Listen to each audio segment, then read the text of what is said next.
And you're listening to Metal Massacre, the only metal band that's not afraid to go there.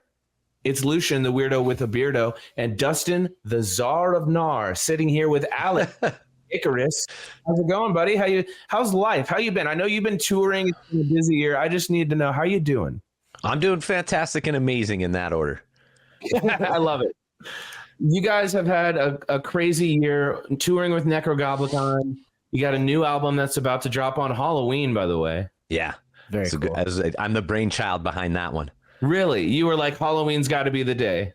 Yeah, I think everything that, like, aesthetically that I like, my favorite time of the year is Halloween. The band's aesthetic, all the music videos, you know, to get maybe ahead of ourselves here.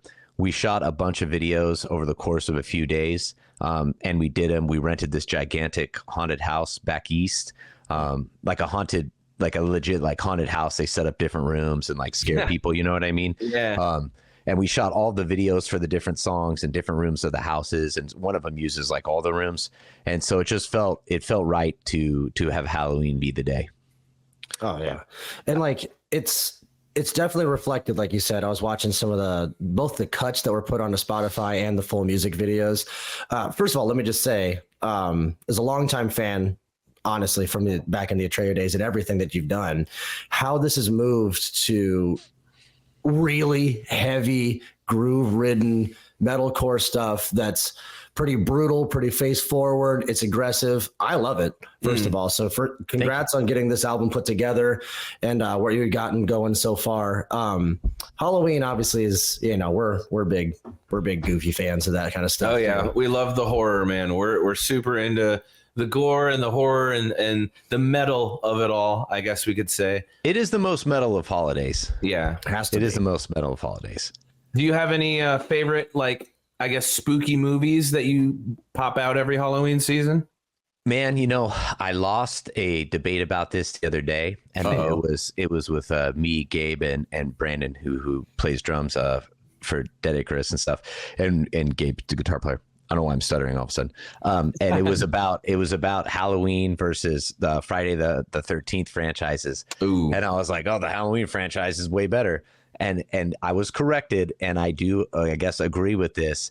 It's Halloween, in my opinion, the original Halloween is better than the entire Friday the 13th franchise. But overall, the Friday the 13th franchise is stronger throughout because, unfortunately, I mean, where does it go after Halloween 1? So you lost this debate? I lost the debate because I was like, no, it's Halloween. Halloween is the best horror franchise.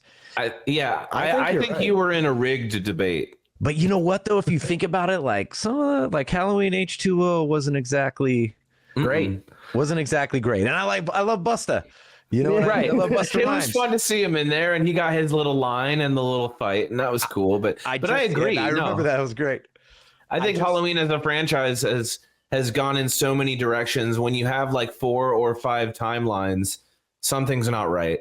Jason was kind of cool though. Yeah, I love the way they did all that. But don't get me wrong, like I think more people need to go to space.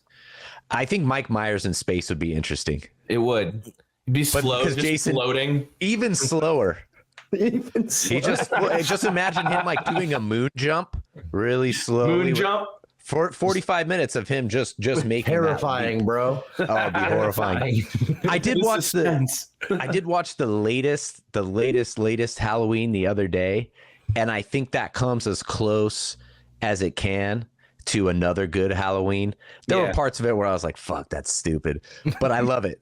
You know what I mean? I can't help but love it. I'm more of a fan of that type of horror than just like totally gnarly blood and everything everywhere, which I respect. I can get down with to a degree, but I love that suspense, that feeling of like, is this it? Is this it? What's under the sheet? What happens when he pulls up the sheet and it's nothing? You're like, God damn it. And then you turn around and Mike Miles is there. He's like, God, you got me. I thought it was under the sheet. Every time. You're more of like a thriller guy. You love the, I guess. Yeah. That's a good the silence before the storm. And I do pause. That's awesome. I kind of enjoyed the Scream movies for that very same reason, you know, that kind of like what's about to happen. Oh shit. And then it does or doesn't. And they get you with the good jump. I love the good jump. I think the blood the blood doesn't make me jump. It's that suspense and that fucking hit, you know, the 808 hit of fear. Yes, for sure. Did you watch Scream 5 at all? Was that the latest one? No, Scream 6 was the latest one, and that was the one in New York where they went a little more gory and a little more bloody. Scream 5 was the reboots where it just said Scream as the title. I did see that maybe like a jumps year or so. in that one were so good. Great jumps. That's what that's what I signed up to horror for. That's cool. You know what I mean? In my opinion. Respect that. And if I dare say it, I think you guys have similar jumps in your music. I've been jamming to it all day. I've been listening to it for the last month. And what I've noticed, two things. One, you guys have this ability to mix very, very heavy with uplifting, I guess you could say. That's a good way to put it. And it's an odd combination that doesn't happen very often. And it's funny because my wife came in when I was listening. I was blaring it today and shaking the house. And the wife's like, better loud. It sounds better loud. Oh, for sure.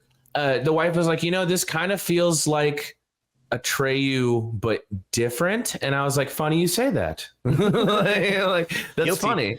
She didn't know. And I was like, yeah, that's kind of funny you say that. But also the uplifting is kind of the second thing. Like some of the lyrics and some of the things you're saying and screaming, it's like I felt this overwhelming sense of positivity when I was going through your discography. And I thought, damn, how rare is that you're listening to metal and it's not metal isn't necessarily negative, but metal talks about the dark side of life and the pain you go through and kind of bonds us all through it. But how often do you actually hear metal music that is like uplifting in that way? I thought that's very rare. So you guys have something special with that sound. Thanks. I wanted to make sure there was like a silver lining. Yeah. You know what I mean? It's easy to get doom and gloom. Like I battled depression on and off for many years. So I think, and I think a lot of people are into metal deal with depression and at times. And I think so it's easy to embrace doom and gloom. And I grew up in the punk and hardcore scene before I got into more metal and stuff. And I think hardcore especially has a PMA is like a term now, but like just that strength, where everything else might be shitting on you, but like you're going to find a way.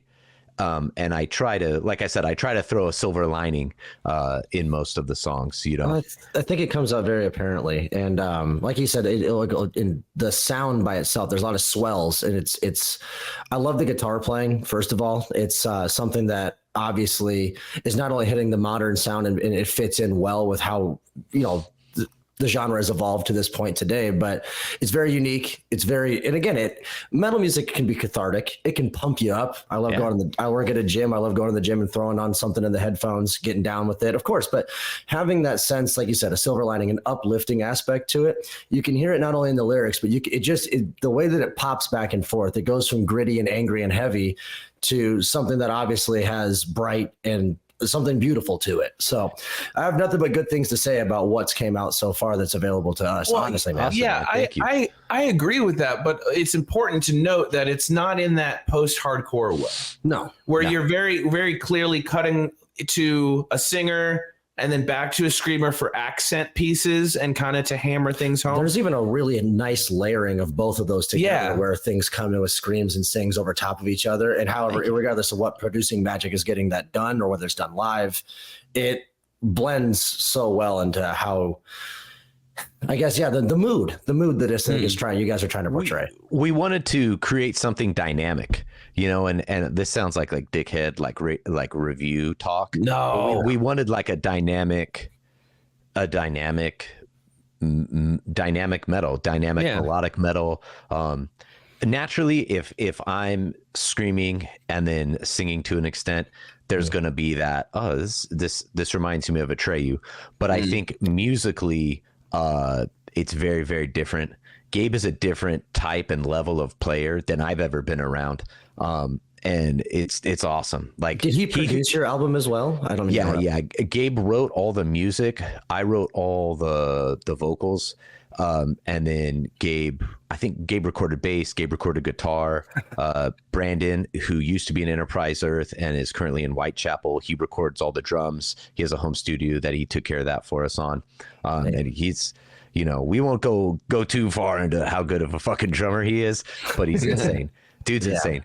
And so Gabe, I think for this, because we also wanted to have a divide, like this isn't, Enterprise Earth with me singing either. Right. So Gabe, like, I don't want to say he's holding back at times, but we're not like a tech metal band. You know what I mean? Right. He's got to pause that for a second and like reevaluate. Yeah. There's still like shredding solos, and there's some cool time signature stuff maybe here and there. And like I said, we flow and we try to be dynamic, but we're not going for tech metal. And we wanted a mix of, dare I say, classic metalcore and modern. I don't want to say modern metalcore, but like modern metal sort of stuff, modern metalcore. So I think I would like to believe that we kind of accomplished that.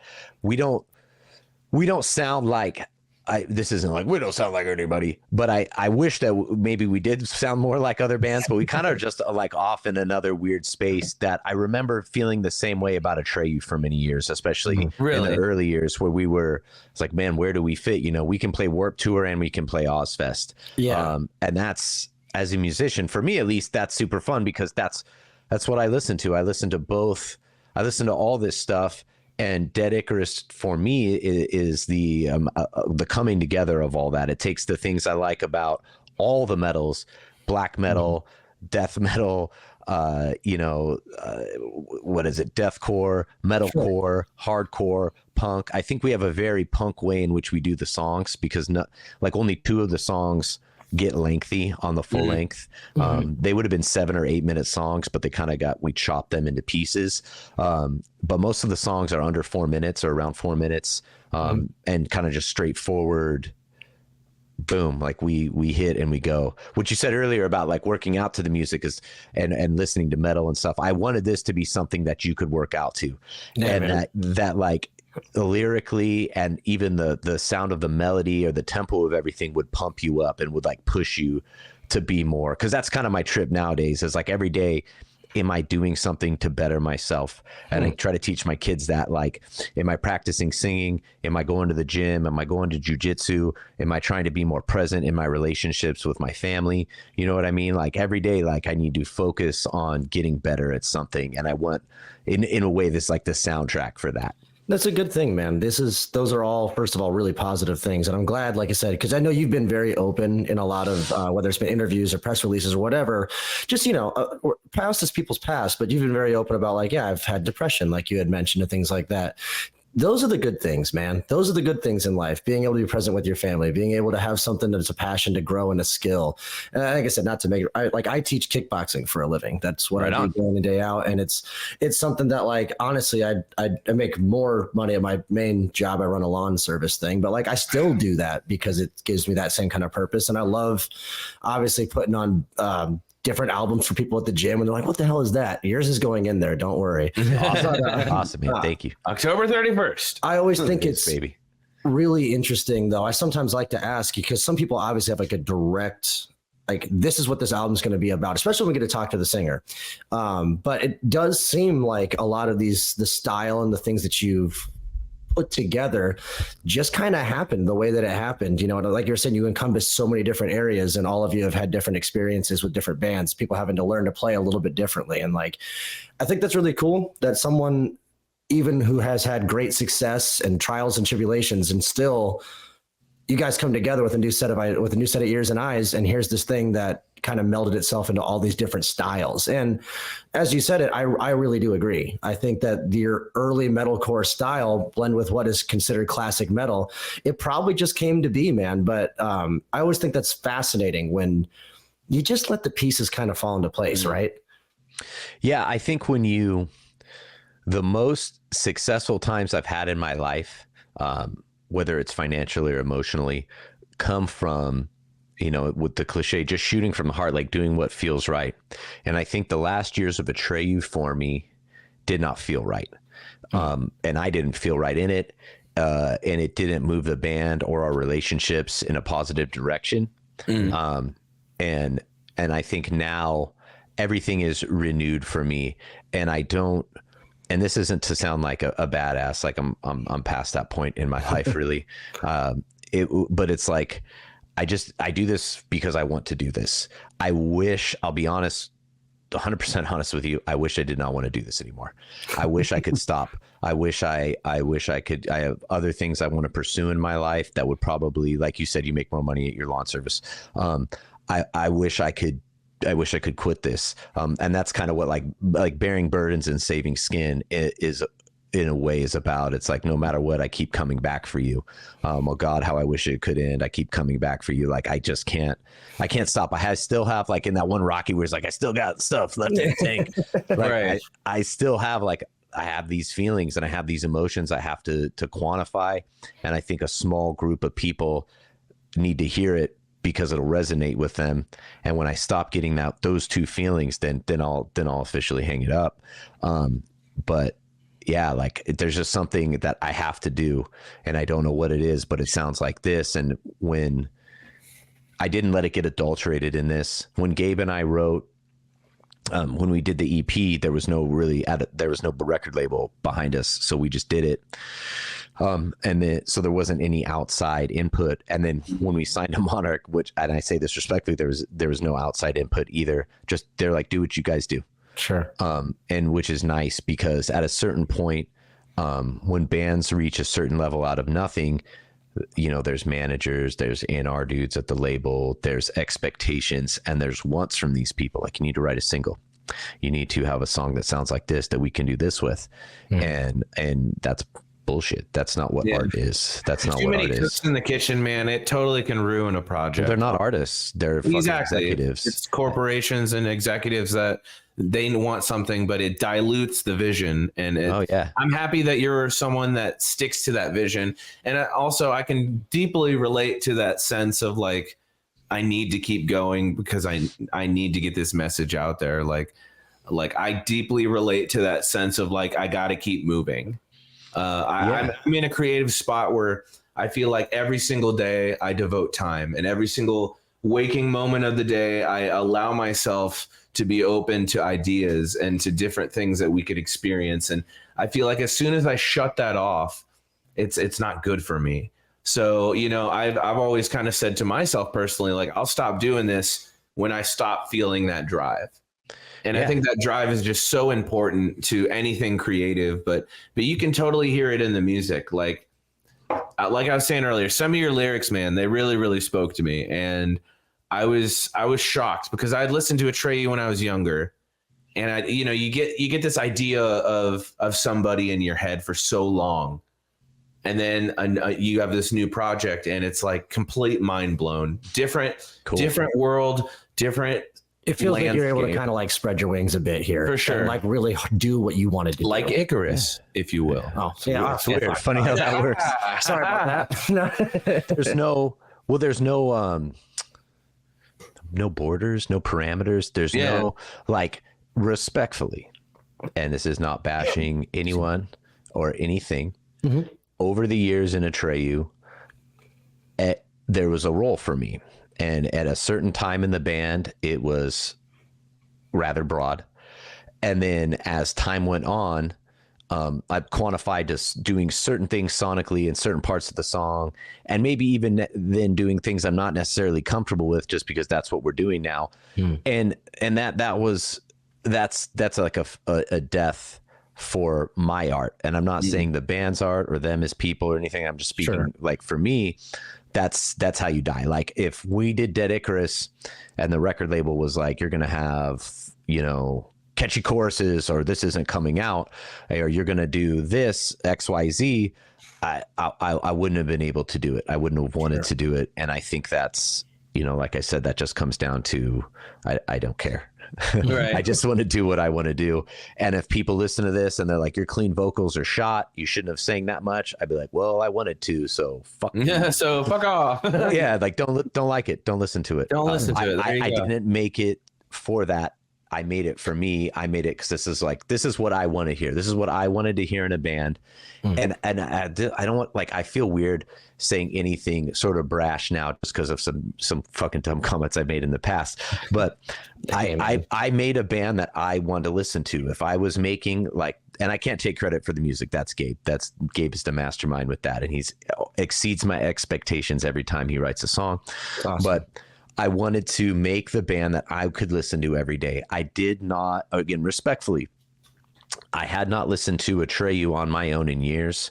If you asked me song names or album names, especially now, but even towards the end, I would have checked out after Death Grip and maybe a little bit on Lead Sales. And now on this, like I listen to this. I listen to this all the time. I listen to the EP songs when that's all I had, and I listen to the full length songs now. And I like it, like sonically, like this is what I want to hear in music. I like metal with melody and heavy ass breakdowns and sick leads and awesome drumming. And so that's what I wanted to do. And that's what Dead Icarus does, you know? And I am stoked, man. It's fun to love what you do. It's reignited my caring about music, you know, like I had kind of touched on. I'm happy to hear that, man. That's awesome. I had stopped listening to new music and new bands and old bands and everything at the end of Atreyu for like the last couple years, and just kind of isolated myself. And it was a bummer. I was a bummer, and it was a bummer. And so it just kind of, you know, having this again has like made me stoked on music again. I listen to new bands. I kind of like, there was a band I keep meaning to text Travis from Enterprise Earth about. He played me some awesome, like, newer metalcore band that I wasn't familiar with on tour on one drive. And I was like, fuck, like, this is sick. And I totally forget the name now because I'm getting old. But I'm meaning to hit him up. Whereas I wouldn't even fucking care.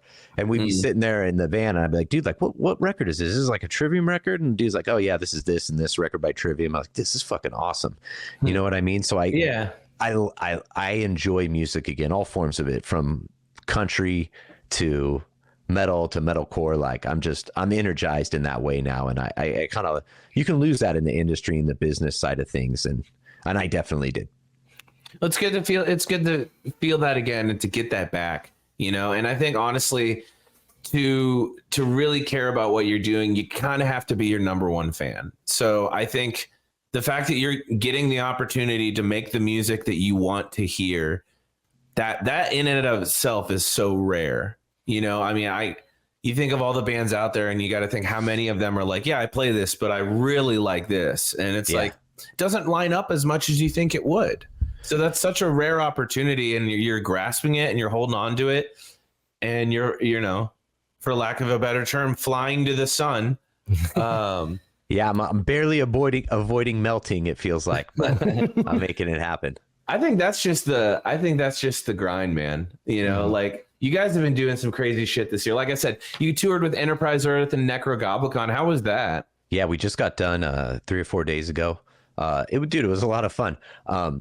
You know, to paint a quick picture of like my last my last decade plus or 2 decades with the Trey, was like, we're on a bus, we have a driver, we have a tour manager, we have 2 or 3 crew guys with us, plus local loaders. Like, I didn't have to do anything. Merch guys, merch girls, whatever.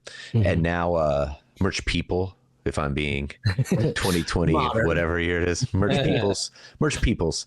And now, you know, the tour with Enterprise Earth, it was us and an audio engineer, this awesome dude, Adam Skinner. And we drive the RV. Gabe and I are the morning shift, and, you know, Travis and Coda and Aaron were the night shift. Aaron would float back and forth, and that was our role. Like, we knew, like, all right, like, I'm going to get up, or Gabe's going to get up at, you know, 6, 7, or 8 and start driving for a few hours. And then if he needs to, he's going to tap out, and then I'm going to go in, or I'm going to wake up and I'm going to tap him out, you know. Yeah. Travis or Coda from Enterprise Earth, they would drive at night. They were the night dudes. They're younger. They got that stamina. Yeah. Right. This guy goes to bed. Whenever my kids go to bed, you know, it's starting to wind down. I try to like sit up and watch movies, and more often, you know, I end up like that after like 30 minutes. I'm in bed by like 10 o'clock.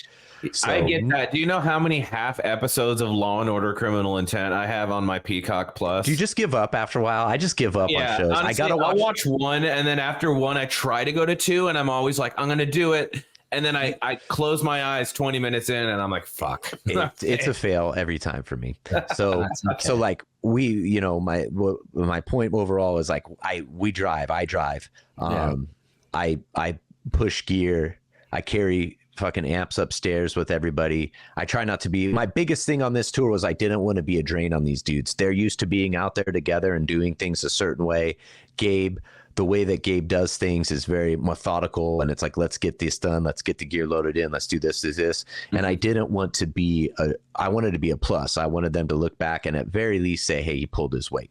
If not, I would say I tried to go as above as and beyond as my physical capabilities would let me. I'm not trying to carry, you know, a Marshall full stack up a flight of stairs by myself, but like I'm definitely there loading the gear, unloading the gear. I sold merch every night with Travis. Travis kind of showed me the ropes of that because he sells for Enterprise, and he would help me out with Dead Icarus when I played, and I would just watch the camp while he went and played. But like I was at the merch table most nights, all night. You know, all these things that I hadn't done in years, and it felt great. It was fun to do. I was out there like interacting with a couple people who wanted to say what's up and talk to me about whatever, you know what I mean?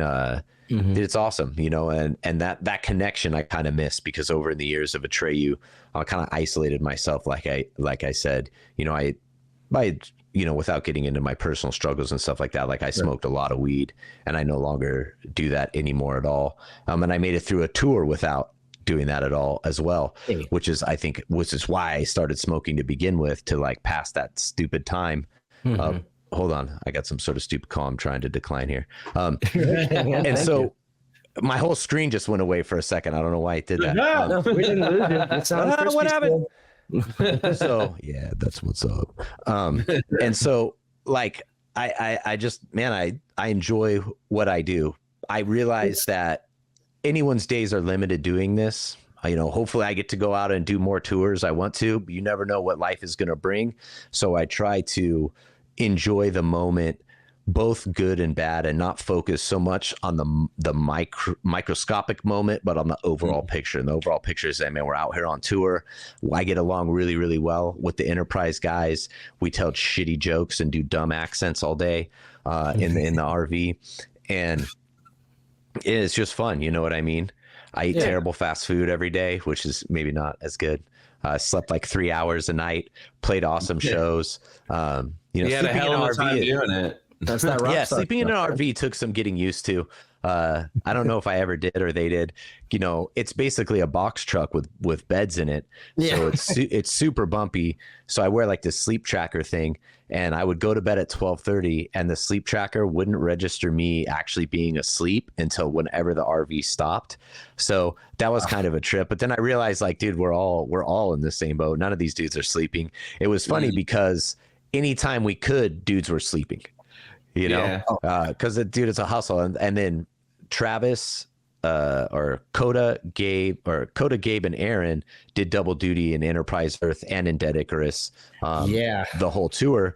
So, dude, they're exhausted. Everyone's tired, but the vibe was super good and uplifting. And I know that I would not have reacted the same way with those same feelings in a tray. I'm not speaking about anybody else in a tray. I'm just saying me. I would have been a bummer functioning on like 3 hours of sleep every day for a month and eating $5 McDonald's meals. And you know what I mean? Yeah, no, I understand that.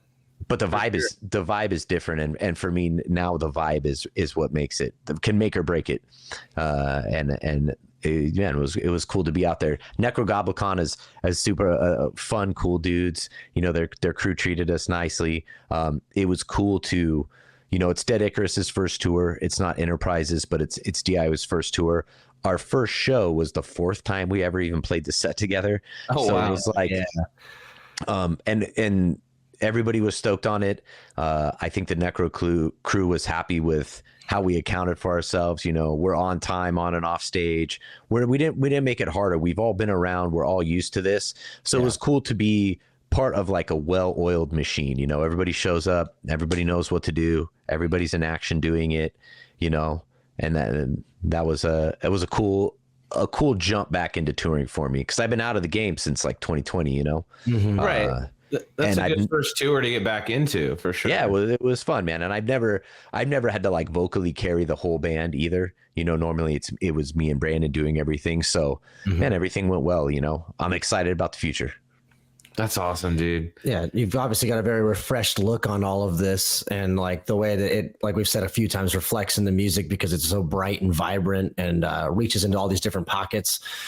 I was pleasantly surprised sounds like a backhanded thing, but I was just like, when I had first saw some of these releases and then we had, you know, gotten the scheduling, I was like, I'm going to dig all the way into this album. And like, I added every one of the songs to my liked list. And like I said, you know, everyone's going to have an opinion. Everyone's going to be subjective about certain things, and fuck, some people may not even know, you know, like the past of certain people or others, and then still just be like, no, this is good. This is from, I think every single one of these songs that has came out since you guys have put yourself back on there. And obviously there's a couple singles that have been reaching to like the 250,000 plays or more. So like, it's obviously sparking something, and being able to hear that reflected in what you're talking with us now.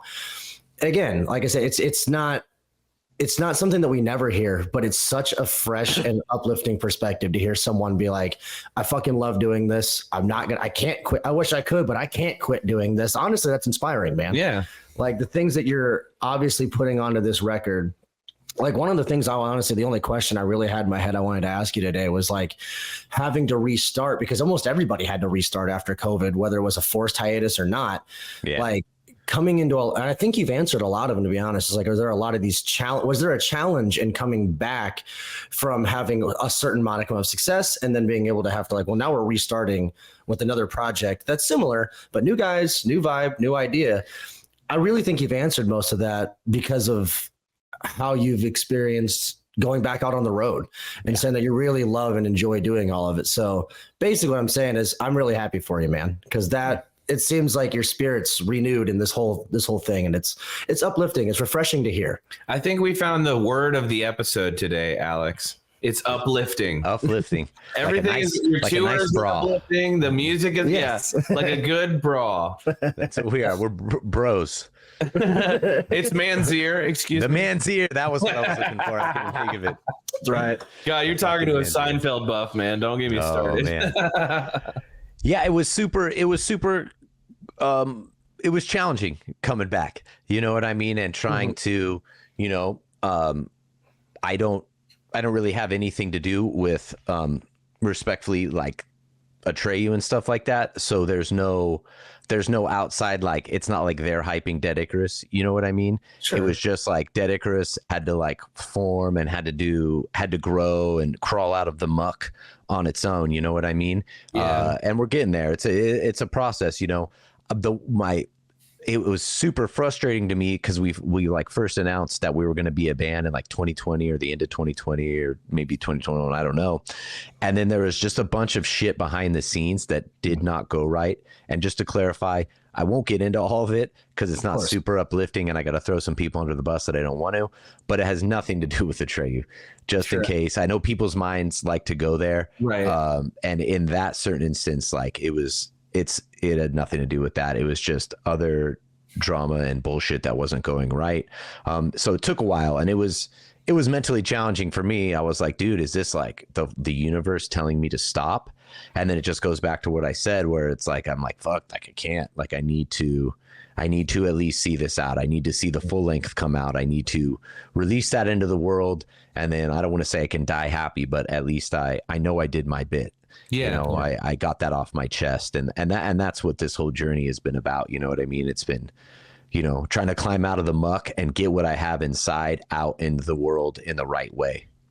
Yeah, you know, the way you describe this, it almost, and this is a weird comparison, admittedly.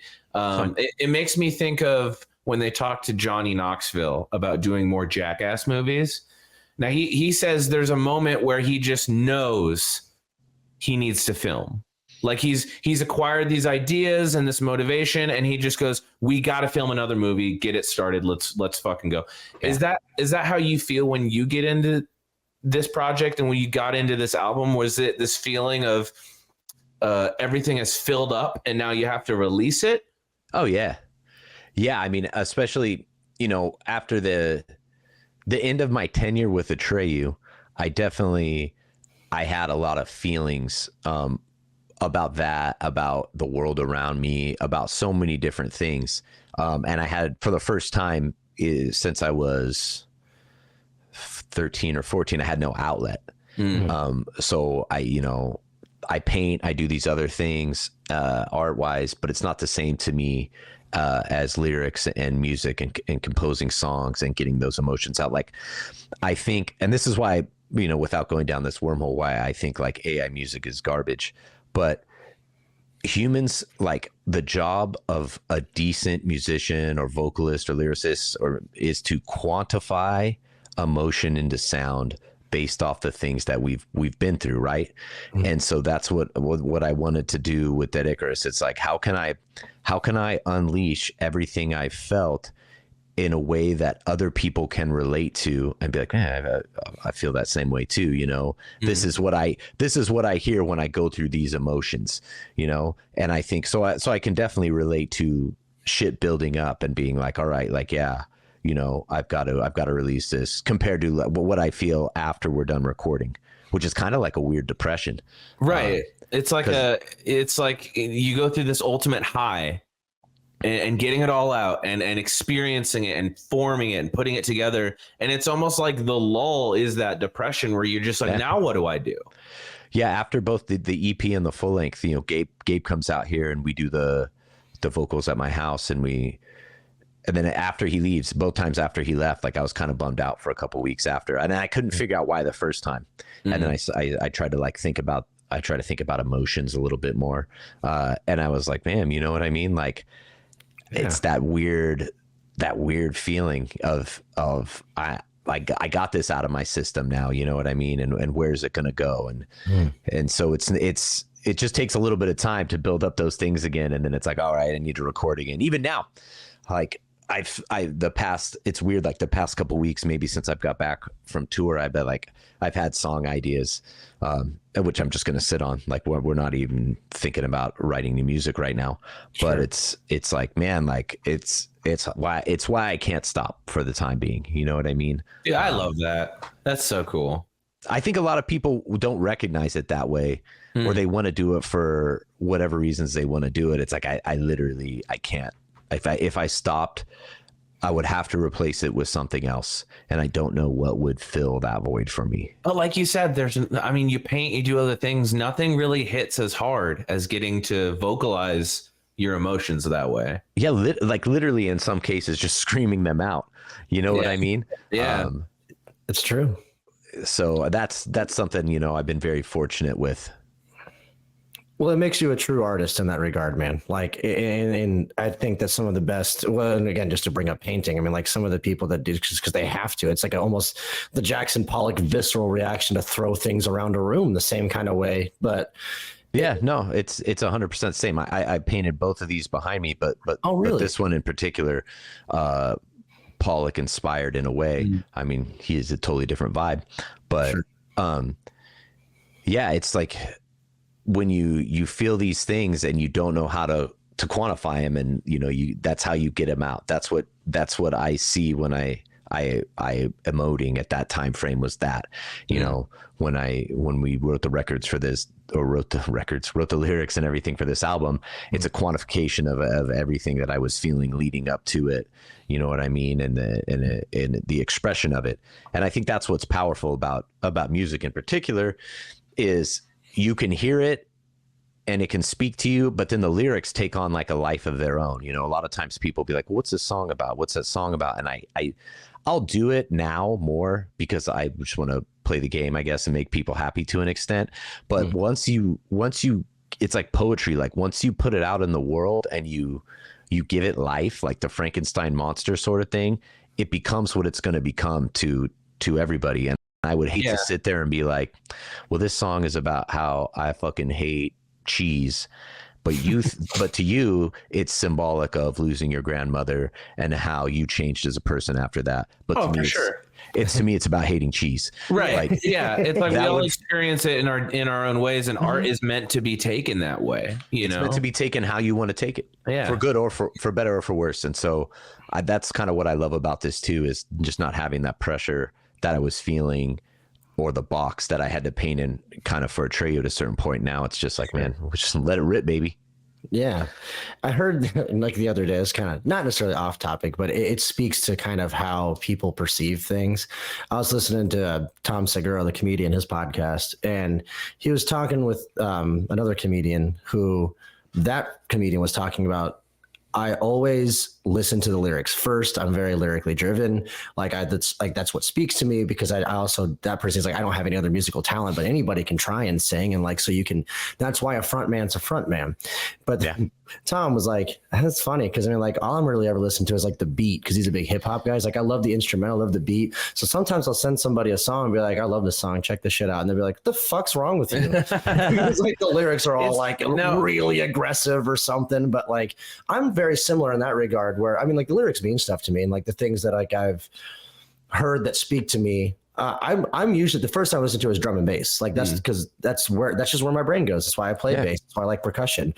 And like, but I know that he's almost the exact opposite kind of listener. He's always like, dude, check out these songs. Like, listen to what he's saying. I'm like, yeah, I listen to the lyrics, but I think that, perception is like something you're saying. I could just be saying some shit about cheese. Well, it's interesting that you bring it up that way. So my background a little bit, I went to college for multimedia studies and broadcasting and worked on our local radio station for a minute. And my mentor told me over and over, one of the things she told me when she would choose the music that we'd put on the radio is that women listen more to lyrics and men listen more to the general melody and tune of a song. Mm-hmm. And I think that kind of plays into metal, where you're thinking, okay, how many dudes are just in the pit headbanging and they're into the breakdown and they're into that, whereas women more or less listen to lyrics more and listen to the meaning behind things a little bit more. Love a good singer-songwriter. Statistically, I thought that was just a crazy fact. Like I never thought of things that way. Because I'm wildly sexist, but probably true. Wildly sexist, but probably true, honestly. And she's been in radio for 30 plus years. So, I mean, she knows her shit. But I always remember thinking that's such a weird thing to think, because at the same time, like you're saying, I'm very lyrically driven. And I also won't listen to something, even if it has good lyrics, if I'm not into the music. Sure. It's got to be the whole, got to be the whole package. You know what I mean? I think it's got to be the whole package. I was going to try to make a point there, but it wasn't worth it. No, that's but that's the point. It's but totally I think that's what it is, though. I mean, it's got to be this synchronicity between the two sides of music, and if it's not there, something just feels out of place. And when I was jamming to your stuff today, especially today, for some reason, I don't know why. Maybe it's because I was amping myself up for this, but I felt this complete duality and synchronicity and almost what is it called? Symmetry. I had to do this like to my face. Yeah. No, I got it. But like there's a symmetry between your lyrics and the way you guys play your music. I never for a moment was like, oh, I couldn't understand what he was saying, or oh, what was he saying right there, or oh, I couldn't really get it. Like it was catchy enough in the way where like I was sitting there going, fuck, I want to listen to that one part again, because it just stuck with me. Yeah, man. Like the Unconquerable, dude. If this is a taste of what we're getting, I can't wait for the full meal. Cool, man. Cool. Yeah. I would say it's that, more, less. It's all over. It's really all over. Like it's all like in the form of like heavier music, but I mean, there's like maybe one or two more melodic songs, and then there's some more like experimental, I guess. I don't know. For us, experimental. For me, experimental. It's just we didn't try to wear one hat for too long. But with that being said, as I look back on this record and like things I enjoy and that I want to do more, the atmospheric and dark like vibe that the Unconquerable has, that we kind of just jacked from Cradle of Filth. I'm kind of glad you said that, because the backing on it, very Cradle of Filth. Yeah, and that's, you know, what's cool is that's my wife. That's wife, awesome. Yeah, we got her to sing. She had some singing background in high school and choir and stuff like that. And Gabe and I both love Cradle, and like Dimmu and stuff with that, like gothic choir. I don't know how to say it, going on in the background. So it's like, how can we incorporate this into our metalcore, whatever you want to call whatever we do? And, that's how it kind of came out. There's more songs like that, but in different ways. She sings on maybe half the songs on the record in some capacity. And it just adds a cool element that our voices could never, like Gabe's and my voices, because Gabe does some of the backing vocals too, especially in the choir settings. We don't sound like a woman, and we don't create that vibe, that kind of like eerie sort of hit to it. And I think that's something that in the future, I would like to explore more. I really like that atmospheric sound to it, and then having kind of like the pummeling rhythm underneath it and everything. I think it's a win, kind of like a Cradle of Bodom, if you will. I love that. That's sick. Well, her voice is lovely. She's a great singer. I'm not going to tell her you said that. Please, I don't want to. She's going to get too. Her head's going to get too big. She's going to kick me out. She's going to take over. It's going to be a whole thing. She's going to start her own band. It's called Alive Icarus. Oh no! Shit! I hope she doesn't see this. Oh God. She's actually in the video. We have a video coming out called 1 Million Days, and off the new record, and her and I are in the video together, and it's cool. Yeah, it's super fun. It's something in the past I would have been like, fuck no wives in videos, and this just aligned and worked out. And the character and what she does in the video and how I have to interact with her after being together for like 20 years or whatever we've been together, it would have been nearly impossible for me to do that with like somebody I didn't know and not get in trouble. So wow. Okay. So yeah, it's a cool. This is gonna be a fun video. Yeah, man, it's interesting. It's kind of tongue in cheek, but it's a fun. Without it, we're not trying to be funny, but it's kind of like I don't want to say like 80s horror type fun to it, but it's got like a funny horror tilt to it. That's cool. Cool. When's that drop? Do you know yet? October 16th. Okay, perfect. The day before my wedding anniversary. It'll be something we jam to. Dude, it's one of the more melodic songs. It's the most melodic song that Dead Icarus has made and probably will make for the foreseeable future. We just want to get it out of our system. It's our power ballad, but it's not really a power ballad. There's all sorts of ripping elements to it and a drop, like a crazy drop breakdown. But yeah, man, it's a song about kind of like, making mistakes. And at first when I wrote it, I thought it was about making mistakes and wronging others and having them forgive you. And then as I kind of thought about it and how the lyrics actually shaped out and what I feel when I hear it, it's more about like me forgiving myself or the listener forgiving themselves, and letting go of all the guilt and the weight that they carry for the mistakes that they made, if that makes any sense. That's powerful. Yeah. And so I hope it resonates with people. The lyrics, are fairly simple and to the point, and so hopefully people won't think it's about cheese. Well, and if it is, the important thing is that's okay. And if they do, that's fine, as long as it's like a raw cheese or something artisanal. Oh, God. Nice. Look, a good Gouda. Oh man, God, give me a good fondue Gouda. I'm yours, man. Let's I'm fucking there. party. Yeah, let's go. This is wild as we get nowadays. Yeah. Is there a cheese platter? I'm in. I'll be there. There was your last party. They had a nice. Yeah, I did have a cheese platter actually. Dude, we're getting fucking old. Like he had a housewarming like last week, and we were here at the studio because like bro, I we just passed out at 10:30. Passed out at 10:30. I brought over a very nice bottle of wine for him and his wife, and there was cheese and like that's adult shit. It dude, was like, adulting for real. Fucking even 8 years ago, I'd have been like, time for Modelo's in the parking lot. I still like to keep the Modelo's on stock. I can't do wine, but I'll definitely have some cheese with my Modelo. I can't ever say this word right, so don't judge me. Is it charcuterie?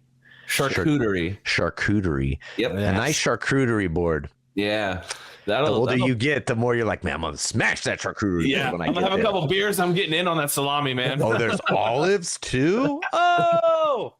That's great. Dude, again, it's the dichotomy of time. Dude. Yeah, Like, it's just getting old, and it's fun. I love it. and like I said, we've had so many like uplifting stories since we started this podcast over this past like however long it's been now, man. We're in our second season, but I think that like right there is the epitome of like most all these people we've been talking to, whether whoever they are in the band, we're nice guys. Like deep down, we're all human beings that just really want to experience life. I like a nice wine and cheese. Yeah. I like hanging with my dog. Yeah, I like being brutal. I like kickboxing. I like getting on stage and screaming at people's face and pouring beers in their head. But like deep down, we're all just nice fellas. Yeah, we're all just a bunch of goofballs. Yeah, man, that's the way to be. Well, before we get out of here, Alex, is there anything else you want our listeners to know about Zealot? The record comes out, on Halloween. I think we already touched on that. I just hope people check it out, even if like you fucking hate me for some reason from like previous albums or comments I have made in the press. You check it out, and then you can hate me for something new, or you can not. You know what I mean? I just want people to hear what we've created. I'm super proud of it, and I think it ticks a lot of boxes for people who like a certain type of music. That's awesome, man. I can't wait for it. I think we're probably going to do an album review. Yeah, I'd love to do one when that comes out. Talk about each song, how we feel about it, what we get from it. So maybe we'll send you a link to that down the line. For sure. Let me know the Venmo, and I'll send you some motivation for the album review. Send me some Gouda, okay? Mail me some Gouda, and we'll be cool. Nice airmailed.